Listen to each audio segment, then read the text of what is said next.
up to four women, and a woman can only marry one man. Yes, difference, and it indicates inequality. But it defies the premise that we've mentioned, which is that equality of value does not mean identicality in roles. So we say that this is something that is a responsibility that can be given to men in certain circumstances, which actually has a net effect. Pardon? Which circumstances? In the normal circumstance, unless otherwise stated. Like, for example, if a woman states, I don't want to be in such a relationship, and she puts that in her contract before the marriage, then that, in my view, and this is the view of the Hanbali school of thought, that has to be respected because Muslims have to be compliant to their contracts. Yeah. However, if that is not put in place, then the polygynous relationship is actually something which we believe is justifiable. Why so? I mean, because of physiological and psychological and anatomical and biological difference between man and also because of an ability for men to do certain things that women cannot do. Chief most among which is protection. And although one will say, well, we don't need protection in our modern time or whatever it may be, this is, we believe, a false premise. And in fact, if I were walking with a woman in the street, whoever that woman may be, unless she was Ronda Rousey or something, and even if it was her, with all due respect, if I were walking with a woman in the street, and in an Islamic paradigm, if some threat came out from without, an extraneous threat, in the Islamic understanding, I would have to actually put my life on the line for that woman. So I'm a full-time security guard for her. Now, this is not, the same kind of responsibility is not commissioned to her, okay? And as such, because the ability for man to protect women is so much more pronounced than the opposite, and has been throughout civilization, then there is allowance there. So in sum, therefore, I say that, number one, equality of value does not mean identicality in roles. And we believe in a complementarian system, that the polygynous system is in line with the physiological and anatomical and biological differences. And moreover, I would say, and that's just on this point, and even sociological. Yeah. If you look at all the civilizations that have existed, you will find that out of 130, I think. This is a good point. Actually, what he's mentioning is a good point because most anthropological studies show that 85 to 95, and I know it sounds like we're making this up, but you can check this up, yeah? 85 to 95, depending on what source you consult, of human society, pre-modern age, they permitted polygyny with an N, meaning one man, many women. And you only find two societies the opposite way, where females have multiplied men. Yeah. Societies. Only two. I know these societies exist, but I think it's more than two. It's two. It's the one, the Mongolian South Tibet, that, and then another one. There's one in South America. Oh, okay, interesting. There are some matriarchal society, whatever you want to call them. Yes, Yeah. they are. Yeah, so does that help on the, any questions on this point? Kind of, yeah, please.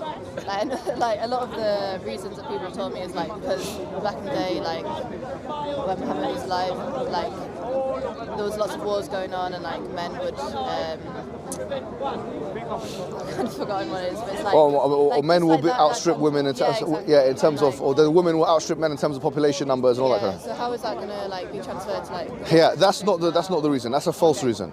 That's an attempt to try and make an argument about, because look, in Islam you have a ruling. It's called the hukm, okay? And then you have two things. Actually, you have two types of ruling.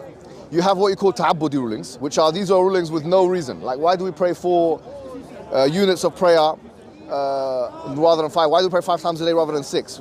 There is actually no reason given in the Sharia, right?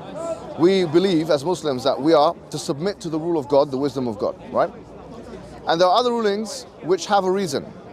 Now, there's two types of reason here. There's what you call the causative reasoning, which is called the illah, and then you have the hikmah, or the wisdom. So what this person has tried to tell you is a potential wisdom of why polygyny is allowed. But this is, I think, a false wisdom, because polygyny would still be allowed if the population of men exceeded sorry, the population of, yeah, exactly. If you had a society where there was more men than women, it's not as if now polygyny will be out of, will no longer be a ruling, allowable. So this is not, it's a false, it's a misconception, or it's something which people say because they try and make Islam commensurate with an egalitarian feministic understanding of the second wave feminists. But the truth of the matter is that this is it's not actually the reason. We don't know what the reason is because it's not mentioned. It's not told us. The Quran doesn't say polygyny is allowed because of X, Y, Z. The wisdoms can be elaborated and speculated. And argued for. But and argued for. I mean, we could talk about them. No, like literal. Yeah. And to be completely fair, I mean, like I'm telling you this myself. Polygyny can sometimes be advantageous, and sometimes it can be totally disadvantageous. Sometimes it can be beneficial, and sometimes it can actually be harmful. And it alludes in the Quran, right? Yeah, and the Quran actually allows for that possibility by saying, If you can be yeah, then if you can't be just, then marry only one. Doesn't it say that it's not possible to be just? Yeah, and so it gives you advice. It says, فَلَا تَمِيلُوا كُلَّ الْمَيْلِ. It says, وَلَن تَسْتَطِيعُوا أَن تَعْدِلُوا بَيْنَ النِّسَاءِ وَلَوْ حَرَصْتُمْ. That you will never be able to be just with the female, with all your wives, and even if you try. So it gives you advice, practical advice. فَلَا تُمِيلُوا كُلَّ الْمَيْلِ. So don't literally go on one direction. In other words, give one woman all the attention. فَتَذَرُوهَا كَالْمُعَلَّقَةِ. So you leave the other one suspended. Which means that there's going to be mistakes that are made, but so long as you try and control the variables as much as you can, then that's the practical advice. I read a commentary on that verse, and they were saying that when it says, and you will never be just, in terms of the love and affection, that you can't control who Exactly, you're going to have more affectionate relationship or intimate relationship. Are you a feminist yourself? I wouldn't say so. No. Exploring. Not really. With those gloves, I thought. I want to give. Yeah, I still want my friend. Yeah. So Yeah. You're just acquiring. Yeah. Okay. So this is I would say another thing I would say is this, right? I want to spin this around a little bit. A lot of people say that polygyny is an institution which privileges the man, but I think What the Quran would say, what a lot of people would probably tell me is that it's actually to benefit the woman, in the way to protect the woman and like this. I don't know. For me, it depends on the situation, on where you're gonna live, or what situation you're in anyway. If you're in a fully Islamic society, then why would you need to be so protected, or why would you need to?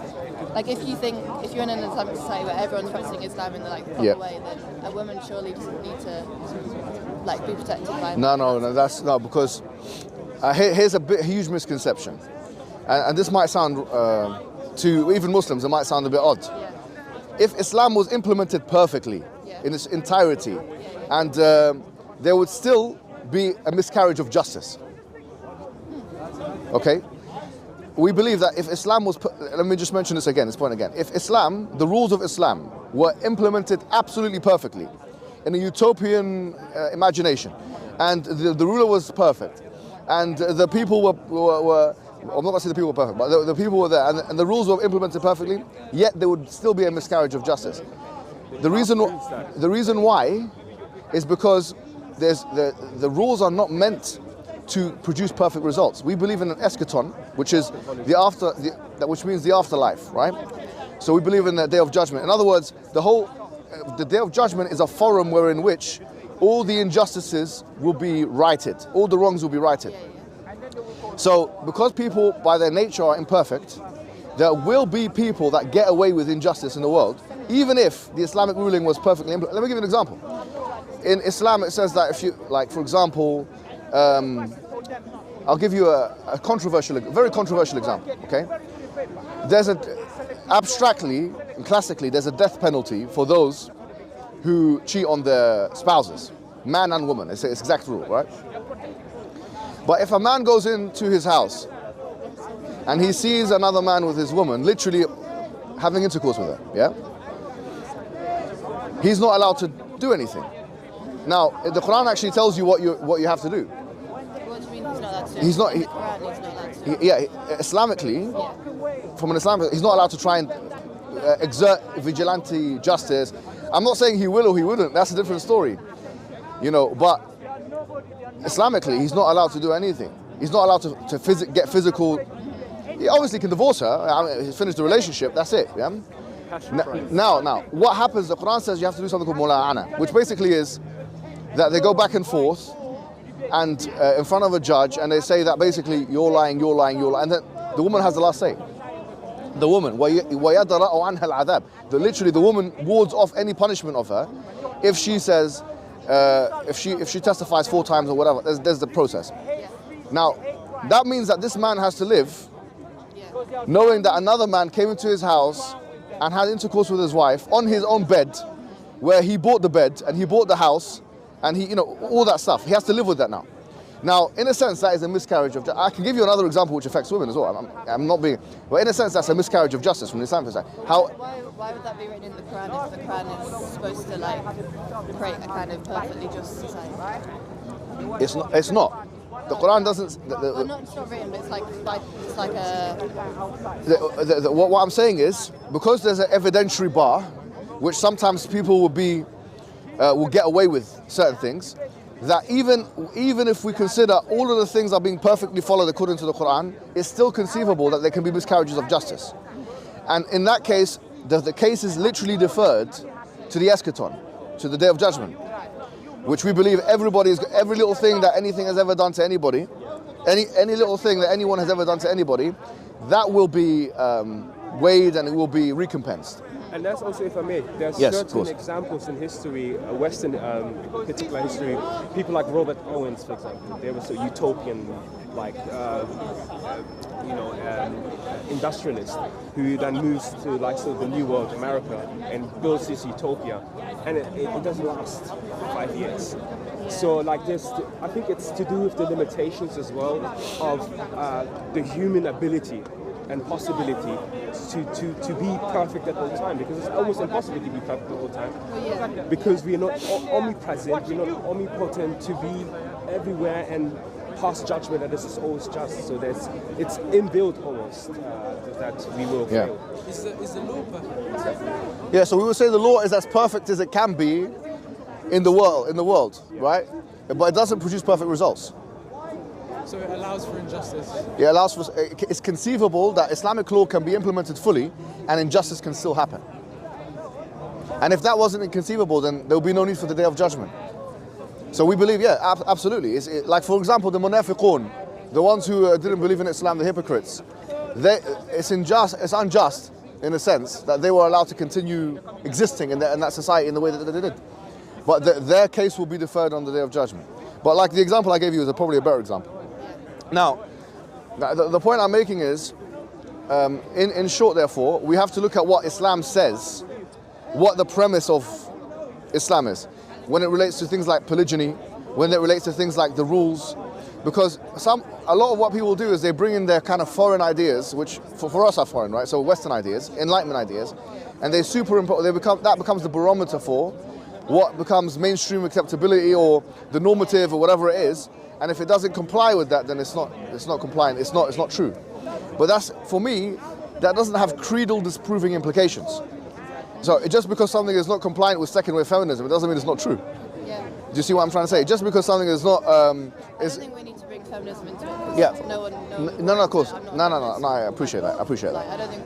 Yeah, that's always for example, right. Opinions, whatever. Yeah, or liberalism. I'm just mentioning it because not because of you, but because it's a powerful ideology which is widespread in the West.